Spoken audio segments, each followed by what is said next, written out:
अस्सलामु अलैकुम वरहमतुल्लाहि वबरकातुहू। मुहतरम अज़ीज़ दोस्तों, अगर कामयाबी चाहते हैं तो ये छोटी सी कहानी एक बार ज़रूर सुने। कहते हैं एक गांव में दो बच्चे रहते थे। एक की उम्र 10 साल थी जबकि दूसरे की 6 साल। दोनों बचपन के दोस्त थे। एक दिन ये आपस में खेल रहे थे कि खेलते खेलते गांव से बाहर चले गए। गांव के बाहर एक कुआं था। ये खेल में ऐसे मशगूल थे कि इन्हें कुआं नजर न आया और 10 साल बच्चा उसमें गिर गया। उसने गिरते ही चीखो पुकार शुरू कर दी और बचाओ बचाओ के नारे लगाने लगा। 6 साल दोस्त घबरा कर इधर उधर देखने लगा, लेकिन मदद का कोई इम्कान नजर न आया। बिलाहा छोटे दोस्त ने कुएं पर रस्सी से बंदा डोल नीचे फेंक दिया और दोस्त से कहने लगा इससे मजबूती से पकड़ लो। फिर इसने तने तनहा पूरी जान लगाकर खींचना शुरू कर दिया, यहाँ तक कि अपने दोस्त को कुएं से निकाल दिया। दोनों दोस्त एक दूसरे से मिलकर खुशी से रोने लगे।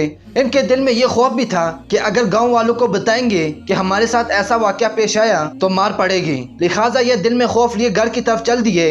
ये बच्चे जब घर पहुंचे और गांव वालों से ये वाकया बयान किया कि इस तरह हम खेल रहे थे और बड़ा दोस्त कुएं में गिर गया और छोटे ने खींच कर निकाल दिया। इन्होंने जब ये बात की तो गांव में किसी ने भी इनके बात का यकीन ना किया। सब यही कहते रहे कि इस छोटे से बच्चे में इतना जोर कहां से आया कि वो 10 साल के दोस्त को कुएं से बाहर खींच कर निकाल ले। पूरे गांव में सिर्फ एक ही दाना शख्स रहीम चाचा थे जिन्होंने बच्चों की बात का यकीन किया। सब गांव वाले हैरान हो गए और रहीम चाचा से पूछने लगे कि क्या आपको इन पर यकीन है कि ये सच बोल रहे हैं और इन्होंने ये कैसे किया होगा।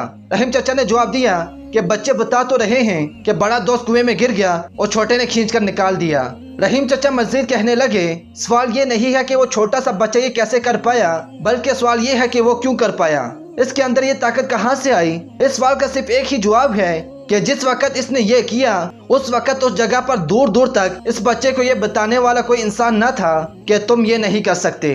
नाज़रीन, आज हम लोग कामयाबी हासिल नहीं कर सकते, इसकी बस यही वजह है कि अगर हम कोई काम कर लें तो कोई तारीफ करने वाला नहीं होता, अलबत्ता तनकीद करने वाले बहुत से होते हैं। नाज़रीन, ऐसे लोगों को नज़रअंदाज कर देना चाहिए और अपनी कामयाबी पर यकीन रखते हुए मेहनत करनी चाहिए। इंशाअल्लाह एक दिन अल्लाह आपको ज़रूर कामयाब करेगा। नाज़रीन, आपको अगर ये वीडियो पसंद आई हो तो लाइक करें और मज़ीद ऐसी वीडियोज़ के लिए हमारा चैनल सब्सक्राइब करें और मुझे अपनी दुआ में याद रखें। अल्लाह हाफिज़।